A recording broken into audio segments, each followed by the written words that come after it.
The title of my presentation is on leadership disruptive time, and also looking at from entrepreneur's perspective, what are things that you should be looking for, some of the disruptive impact.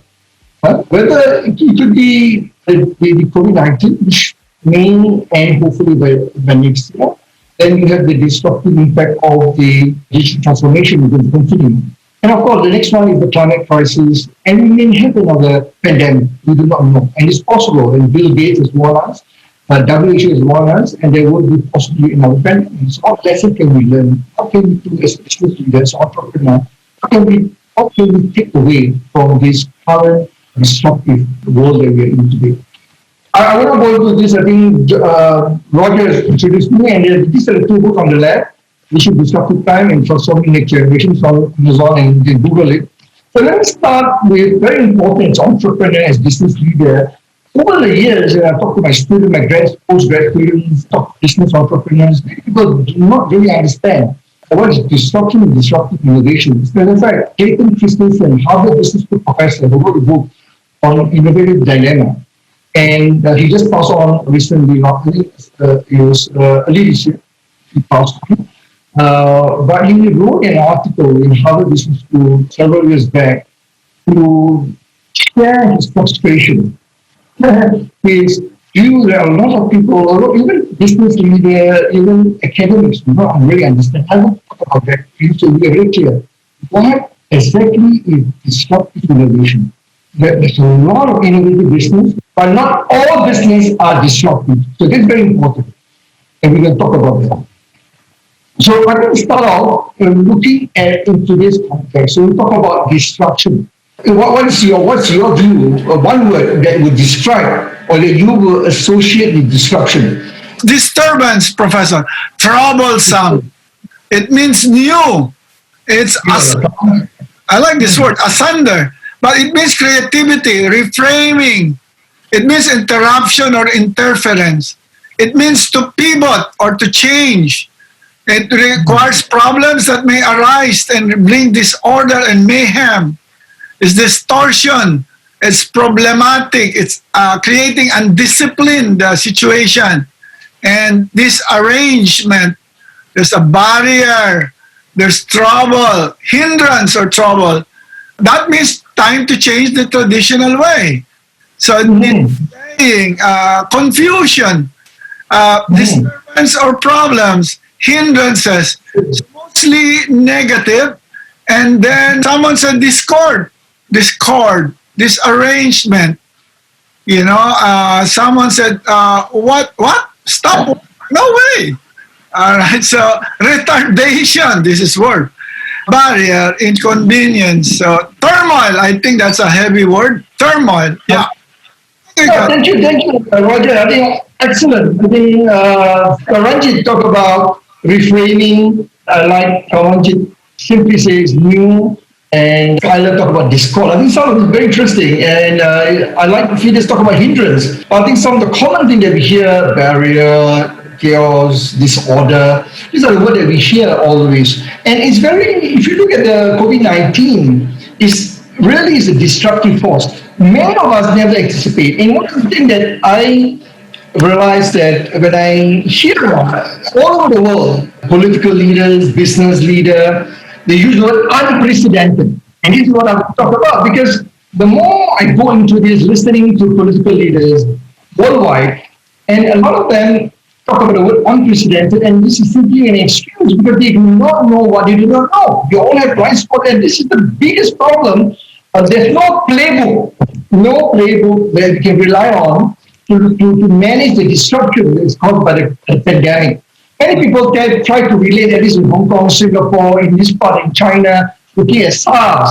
And, many got it wrong. Many thought it would not be as contagious or as fatal as SARS, but you have seen the impacts. And every single week, the new research findings worldwide. So the disruption that is caused by COVID-19 is real when we are experiencing it. So to put in context from a business perspective, so if you look at the definition from Cambridge Dictionary, it's very simple. Disruption is the action of completely changing the traditional way of doing business, whether in industry or in market, which operate using new methods of technology. So this is from a business disruptive technology standpoint.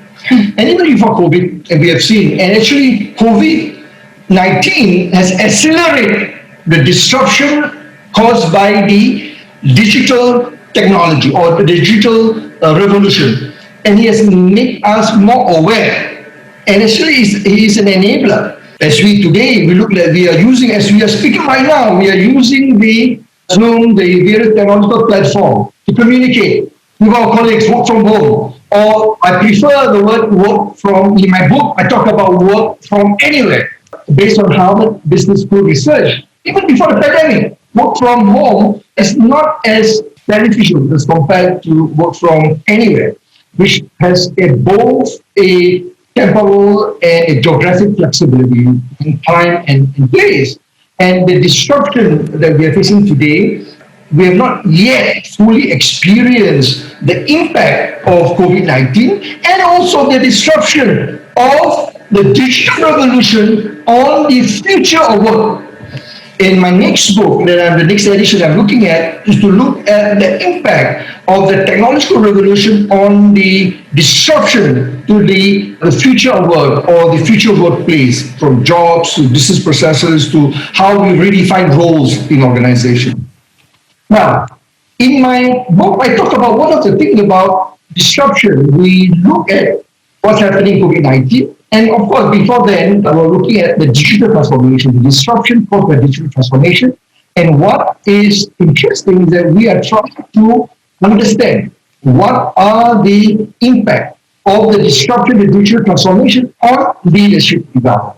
So that's when I went into the high potential, looking at what are some of the best practices, organization, and even entrepreneurs can learn in terms of putting in place the right culture when you're leading a young entrepreneurial team. What are some of the disruptive leadership competencies that you need to demonstrate? It's very important because we cannot use the set of values, the competency that has been around for many years in the disruptive environment, what we call the need to demonstrate, leaders, entrepreneurs and leaders need to demonstrate the disruptive mental agility.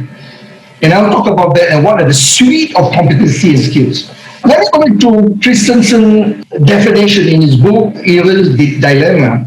And he talked about, very interesting, he said that everybody needs to understand what is disruptive innovation. As an entrepreneur, you need to understand that in today's context. But unfortunately, a lot of people use the word very loosely. And as I said, in his book, in 1997, and in the Harvard Business Review article in 2015, and he revisited and he talked about that. And let me do this understood. And I'll talk about the example of Netflix and Uber. And start thinking now which is disruptive and which is not. And I'll talk about that. And the definition that we use is that when we talk about disruptive innovation, we look at a new player, new entrant, which initially offer a very simple service or simple application of a service, which they move up into an untested and unmarketed segment, a blue ocean, which would then disrupt the competitors or the incumbent. And this is very important because a lot of things that you're seeing, for example, I talk about example of Netflix and Uber, and why one of them it has a disruptive innovation service, while the others is not. And we'll talk about that in a short while more. And if you look at a lot of companies that fail, Kodak, I can name you, look at the Fortune 500, a lot of companies that fail, no longer exist. Look at Nokia. It's very sad. Look at Nokia, what's happening. And many of these organizations fail to reinvent themselves because they are facing challenged by these new players, new ventures, entrepreneurial ventures, new startups, which tremendously change the way things being done. And because most of these big organizations, large established organizations, are not nimble enough, not agile to move and to reinvent themselves quickly. And it's about time to market. And this is the biggest challenge because when you have an organization that is so entrenched in the way they work, how do you change and move? You need to be nimble. And this is a challenge that we face in a lot of organizations today. They are not able to reinvent. And look at taxi company, how Grab is able to reinvent in that space, not only from transportation, into food, into all the various industry segments. And again, now, as I mentioned earlier, I'm going to ask you now, if you look at the earlier definition by Christensen, of what is called disruptive innovation. Which is indeed disruptive? Netflix or Uber? Okay, I'll just go. Uber, Uber, Uber, Uber, Uber, Uber, Uber, Uber, Uber, Uber, Uber, Uber, Uber, Uber, Uber. I hope you're all right. Uber, Uber, Wow. Uber. Oh my God. Okay. Oh, Netflix came into the picture. Netflix, Netflix. 1 out of 3 is Netflix, and 2 out of 3 is Uber. My grad students, in workshop, when I organize this program on leadership disruptive times, the answers I get exactly what you guys wrote. Most of them think Uber. And of course, the other 30% thinks both. So of course, the question itself tells you that, one of them is disruptive, the other is not. Now, the answer, of course, is Netflix is disruptive and Uber is not. And when I mentioned this, I was at another event when I did this similar, there was a senior executive, female executive, and they were surprised when I mentioned the answer. And the answer, why Netflix, the primary reason why Netflix is so disruptive, in my book, I explain also that because when you look at Netflix, the main competitor when Netflix came in, is Blockbuster in the US. And, Netflix came in, we did not go after the core competitors of. It's very interesting. Netflix actually offered itself to Blockbuster for 15 million in early stage, and it was a big mistake. Blockbuster did not pick it up, and Blockbuster is gone today; it doesn't exist anymore. But the shift, when we talk about the disruptive innovation, what happened is Blockbuster is a video rental. You know the typical video rental in Malaysia, or in Philippines, we have this speedy video and all this simple video. You go to video and you can, and then you rent a video, you pay the penalty, and Blockbuster has this policy of paying penalty each time you delay. And Netflix said, look, no, we're going to do things differently. And they offer this a wider selection of content, all you can watch, on demand, low price, high quality, high convenient, approach. And they go after, and what they did was, they go for segment. At that time, initially, when Netflix came, it's very small, very few organizations, very few customers were keen to subscribe because they used to, rent the video, go to the shop, and then, the video rental store, pick up a 4-5 video over the weekend, and then return the next thing. Netflix was very clear. They look at what the customer, there was a small customer segment at that time, and of course the internet has not really picked up. And what happened then, of course, Netflix used the AI, the algorithm, to study. They have the very powerful AI software which allows them to study each user preferences. And so that's why when those of you who are familiar with Netflix, and when you're on your Netflix, they will tell you, okay, if you have watched this movie, perhaps you want to watch another similar movie. Because you have seen that movie, or because you like that particular actor, you would like to show, so they study your pattern and they look at, and what sort of genre, the kind of movie, kind of drop, and they offer that to you. When you on your system, when you on your Netflix account on the TV, and you can see your preferences.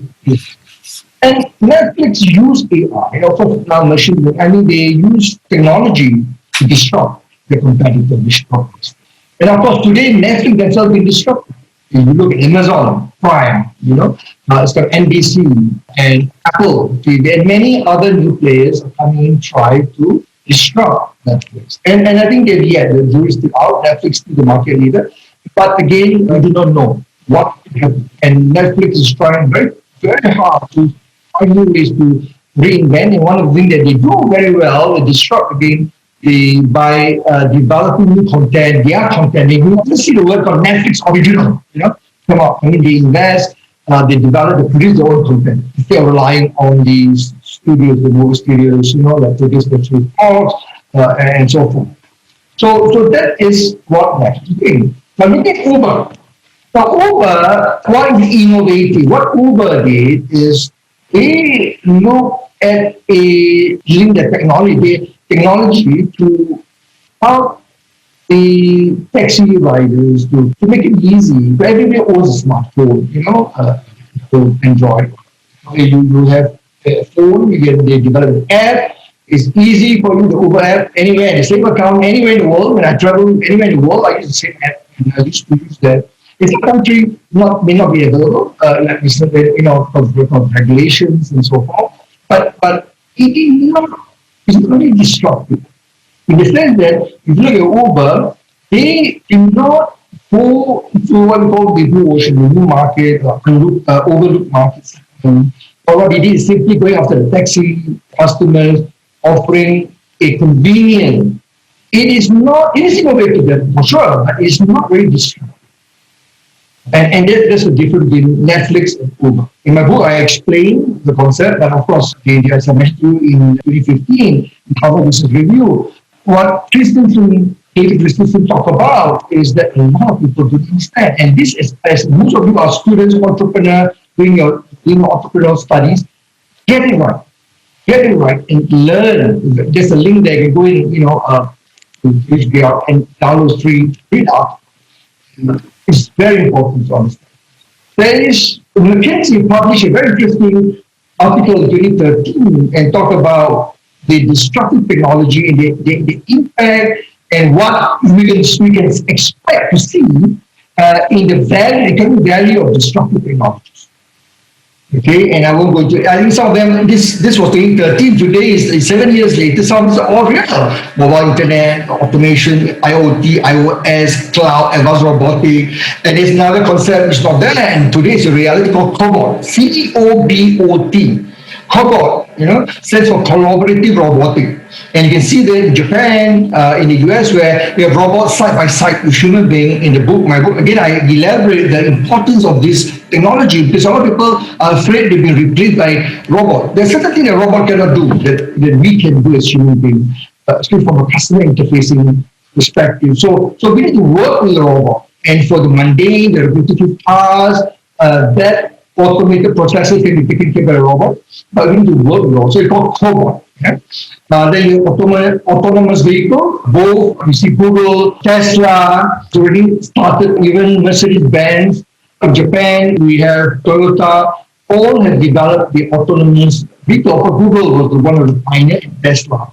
And it's very interesting that they're using machine learning, of course, to be able and neural networks to learn about things around you. And so we have drivers in Singapore. We have now under trial in the university, National University of Singapore, National Technological University, where they're doing trial on this autonomous genomics. Even for cancer treatment, IBM supercomputer being used to help to define it. As a matter of fact, currently the pandemic, the research into pandemic, these technologies, the disruptive technology of the advanced AI has helped. The rest really printing and so forth. So you can see that this is now becoming very common. Now the challenge. So what is your challenge? So one of the things that I found, entrepreneur. We need to shift our mindset, and also we need a business leader, both entrepreneur and business leader. So as an entrepreneur, you need to be a business leader. And you need to learn why Steve Jobs failed in the initial years. He was so focused on developing Lisa that he forgot about, when Apple listed, and of course, as you know, the famous story, how John Scully, he called John Scully, Steve Jobs called John Scully, the sugar water guy, because John Scully was from Apple, was from Pepsi. But very interesting, if you do not have that ability to develop this self-awareness that you may not be the best person to lead the organization, keep your venture. So you need to find someone else. And sometimes, and I'll talk about some of the failure as a leader, and I've taken my own mistakes over the years, and I'll talk about that. This is a problem that we have. We think we know everything we know better than others, our staff. And I'll talk about concept called reverse mentoring of the younger entrepreneurial team that you can learn from them. And one of the problem is, we stick to the same business model.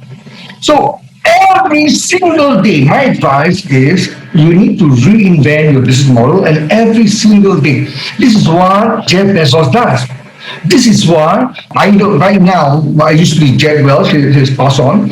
Today, the leader that I have deepest admiration is the Satya Nadella, the third CEO of Microsoft. In my book, I have a case study on him and how he is able to transform the Microsoft by focusing on one particular competency, which is empathy. And he shared as entrepreneur, we need to have that. And I'll explain why later in a short while, because we need to be able to develop this customer centricity, the mindset that customer, PPT, and your internal customers first. There is your people. Take care of your people, take care of your entrepreneurial team, very important. And this is where I think we can learn a lot from both Starbucks, so again, another case in my book, Howard Schultz and Microsoft Satya Nadella. These two leaders, and we can learn a lot about how, and Howard Schultz is a true entrepreneur. And I don't have time, I can tell you stories about Howard Schultz. I did a study, part of my work, talking about leaders, we call disruptive leaders. You look at one of the very few leaders, like Howard Schultz, and again, why? Because of his experience, family, tragedy, struggle, and so forth. And we can learn from such leaders. Now, but how do you do that? How do you resolve the entrepreneurial challenge? As a founder, you need to be prepared. You would be the person that your team, you'll be the person that your co-founder, you'll be the person that your investors will look at. So how are you going to start redeveloping yourself? And this is where my advice to all of you. Start thinking, start reassessing your state of the mind and local mindset. So now I'm going to ask you a question. Again, there's no right or wrong answer. Again, the poll. Name me one skill of competency. Skill, behaviors, attribute, if you want to put attribute, that you think is very critical towards developing the entrepreneurial capability or developing yourself as an entrepreneur when you face all the disruptive forces. What do you need to do? What do you need to develop? What sort of skills do you need to develop? So here they are. Resilience, empathy, managing risk, flexibility, adaptability, risk-taking twice, courage, determination, agility, conservatism, very interesting, Professor, agile, perseverance, opportunity-seeking, resilient, mindful, critical thinking, risk-taking, and a lot of opportunity-seeking and risk-taking are two sides coming up. I like this. Happiness, Professor. Faith. Art. Wow, soft skill, really spiritual skill, in fact, right? Courage, courage. Risk taker twice. VUCA leadership. They read your book. Patience. Problem solving. Determination. I like self-aware. Be critical. Open for innovation. Eagerness. Wow. Optimism and eagerness, they're cousins. Innovativeness and open-mindedness, also cousin. Delegation, new one. Enthusiasm. Being observant is important according to some. Innovative is, of course, the most important word coming up. And tenacity, nice word. Initiative. Okay, good. Okay, I think most of you got it right. Happiness is important, and I'll share with you one of the early part of my career as a business professional before I go into entrepreneurship. And when I even go into entrepreneurship, and one of my advisors always tell me the difference, learn from the bike. Look at bicycle, the different spokes of life. And you need happiness, it depends how well you balance all the spokes of life, from financial, family, spiritual, business. So they're different. part of the spokes of life that you need to value. I think all of you, most of you got it right, but I think what I like, that's what somebody mentioned, critical thinking, that's very important. And of course, VUCA leadership. VUCA itself is the volatility, uncertainty, complexity, ambiguity. In my book, chapter 2, I talk about the disruptive impact, the VUCA impact of COVID-19. And COVID-19 is indeed, look at the description of volatility, complexity, uncertainty, ambiguity. COVID-19 pandemic clearly demonstrate the disruptive impact of the VUCA. Now, there are many companies, as I said, I asked you for one, but I've done extensive research worldwide looking at leaders and also with the coaching, going to my global coaches worldwide under the Executive Development Associate EDA and under the IPMA and CE worldwide. So over the last 20 years, we studied what are some of the entrepreneurial and also business leaders, so both. So we look at what makes them different, what has been very successful, and then we look at the last I would say, since 2014, so for 6 years, 2014 when WEF published, and I will share, I don't think I have it in this presentation, but you can go to WEF and look at the disruptive impact of the digital, or they use the word fourth industrial revolution.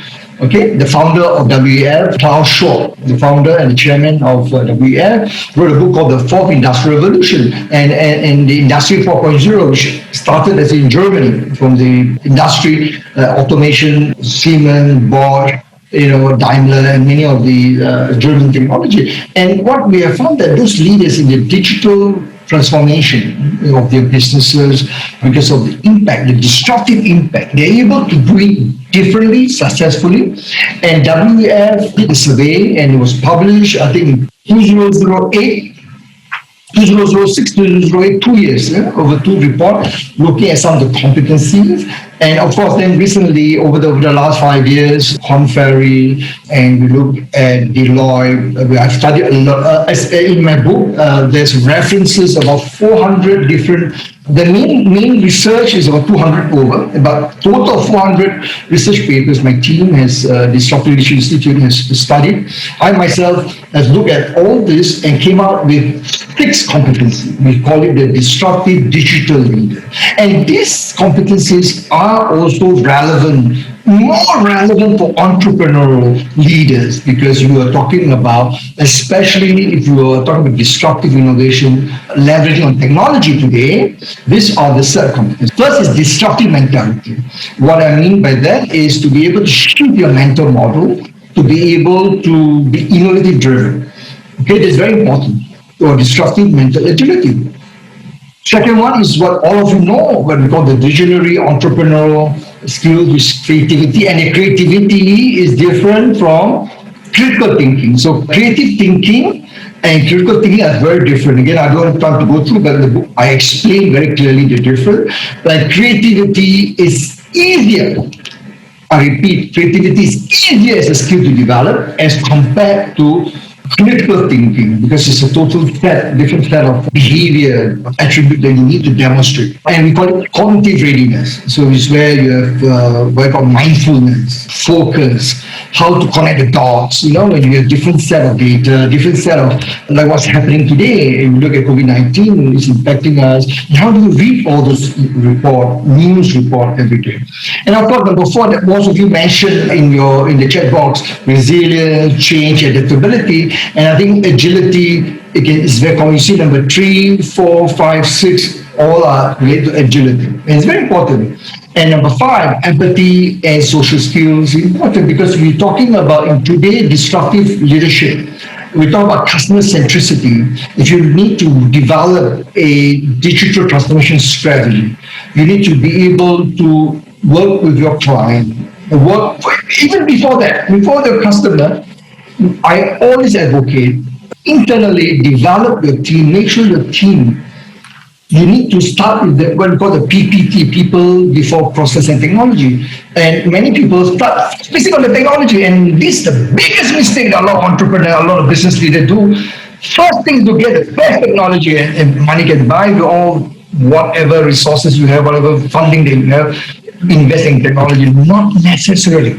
Not necessarily. Focus on the people, the talent, the capability first. Then look at the process to deliver what the customers want, customer centricity, and then using social skills, social intelligence, emotional social intelligence to be able to impact and influence your team, your partners, your network, and your customers. At the end of the day, it's about customers. So get your people first before your process and technology. And lastly, driving for success. As an entrepreneur, at the end of the day, what your investor is looking for, what you're looking for is results. So results agility. So how fast are we able to reinvent things when things are not going your way? That is important because we are stuck to our thinking, or this is the way we believe. And it's very important to have values and belief, and I'll talk about that in a short time. But be prepared to choose. The results are not coming in, what you need to do. And that is the result agility. How do we choose? How do we reinvent? Where else can we go? I will now move to the last part of my presentation about the pitfalls and lessons. I'm going to talk about failure. I will not talk about success because success, I can tell you a lot of stories. I work everywhere in the world when I do keynote, when I present anywhere in the world over the last 20 years. One of the things that people say, oh, what's success? When I talk about failure, wow, people start listening because it's very important to know. And I'm going to share my failure. Hopefully that you can benefit from it and you can do not make the same mistakes. I wish I had someone like me in my earlier days, 30 years ago, who can help me in my first venture in 1988. And when I started this applied healthcare system, startup. After 10 years in healthcare, working for 𝐂𝐑𝐈𝐒, Germany, working for 𝑑ENTechnica, Johnson & Johnson, Pfizer, pharmaceutical, medical devices. So I decided to set up the first company called Applied Healthcare System to supply medical instrument to a new hospital in Malaysia. And it's in Cheras, most of you Malaysian will know Cheras. The hospital name was Nurian. It was a new hospital owned by the authority. But the biggest mistake I did was, and I'll tell you the failure, my failure here is very simple. Malaysia for political activity, for licensing, because I was given the award to a tender to supply equipment. One of the biggest problems, and I did not realize at that time, some of the equipment required licensing equipment. Because I was assured that hospital, no problem, we will take care. It's, and the founders of the hospital, they all are politicians. In Malaysia, you very qualified politicians on those, government linked companies. So I take the word from the founder. Okay, the CEO said no problem, we will take care of it. So they come to a lot of internal issues, share owners, and I invested. At that time was about more than $5,000 to the business. I was blessed. My parents who loaned me the money, banks and students guarantor. But eventually, the business failed because the license to bring in import licensing, to bring X-ray machines, to bring urology scanners, and all those things that you require licensing, did not got approved. And again, very sad because, and I did not give, I got the contract, I was assured and get the business, but I forgot about the macro environment. You see, we're talking about entrepreneurial venture, we talk about the pestle, the political, social, economic, technology, environment, legal, the macro environment. So please be mindful. Be mindful who are your partners, what are the prevailing regulations.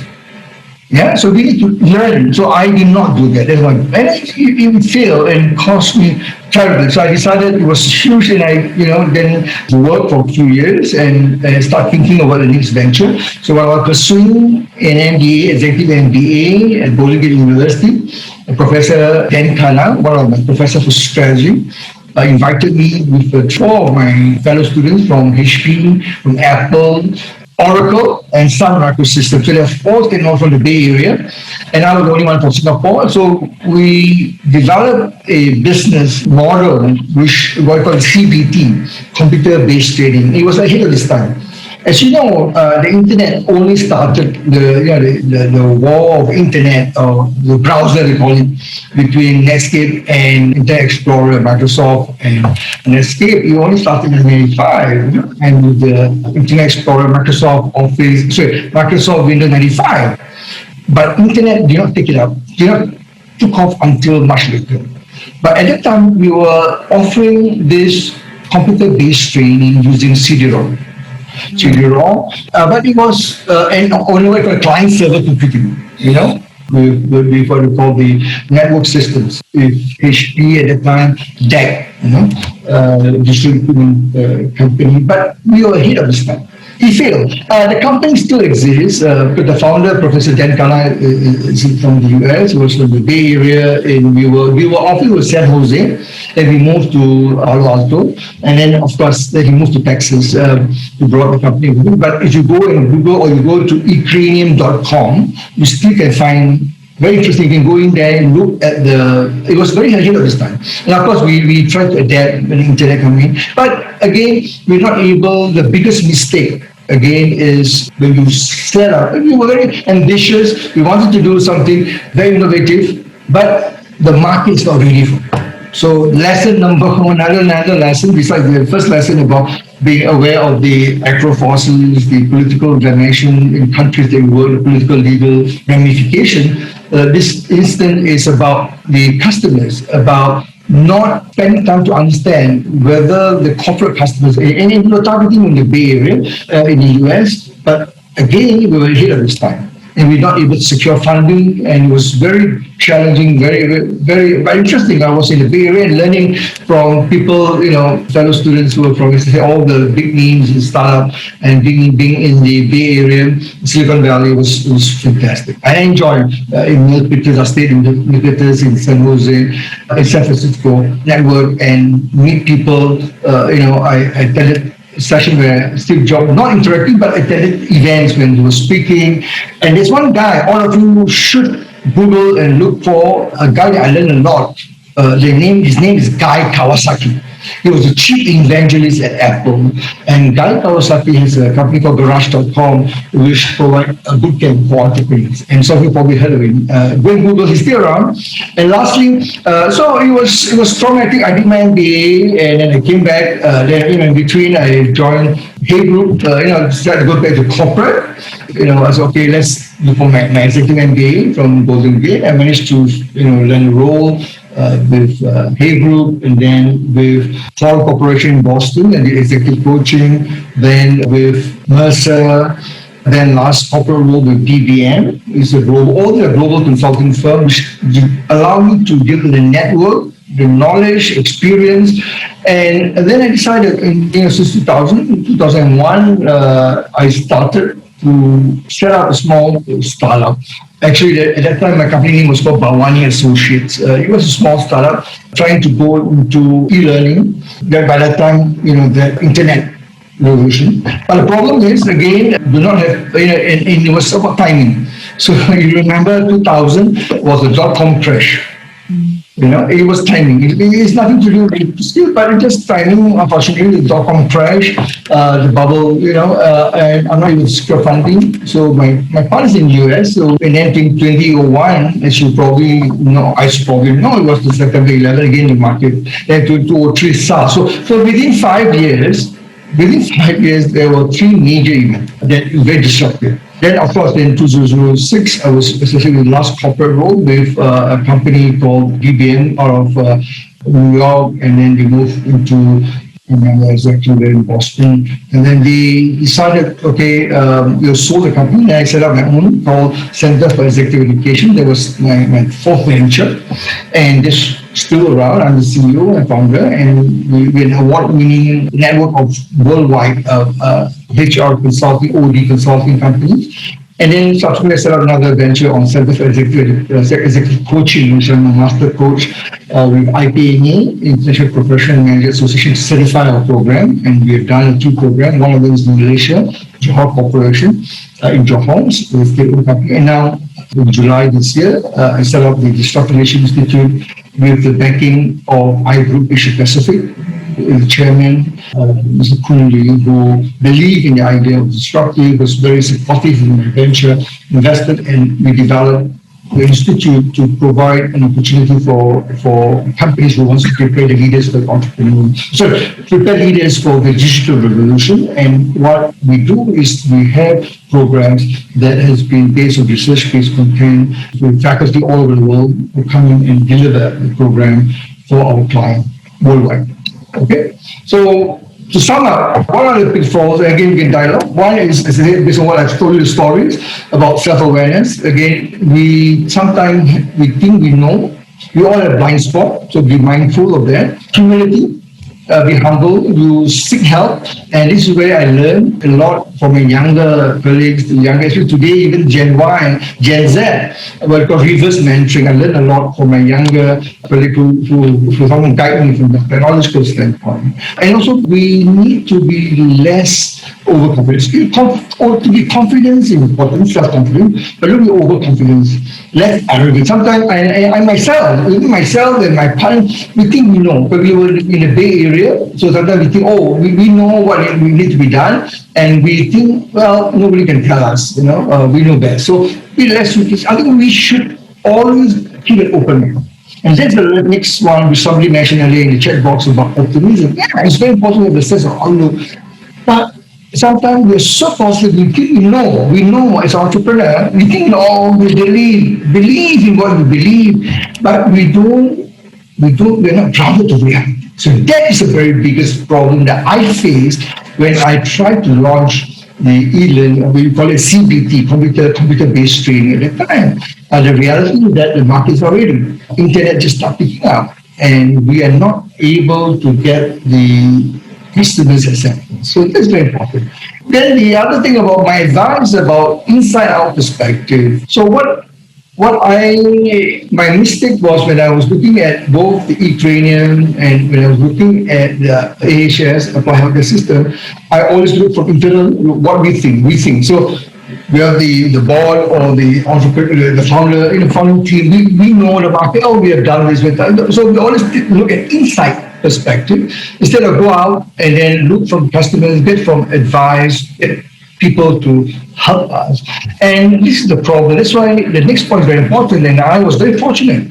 I have a mentor. And both a mentor, I did not have a coach at that time. I have a mentor. There's a lot different than mentoring and coaching. So I don't go into that. But very quickly, mentoring is someone more senior, more experienced, wiser, who can guide you, inspire you, who can tell you, look, what they have gone through, the lessons, both in corporate or in entrepreneurship, what they can guide you and help you. Whereas an executive coach is more about developing leadership skills, providing insights to how to be a better leader, So very different set of intervention. So I think it's very important. While I have a mentor, I do not have a coach, and and it costs. And at that time, and I was very unfortunate. So I make a lot of mistakes. I was very aggressive.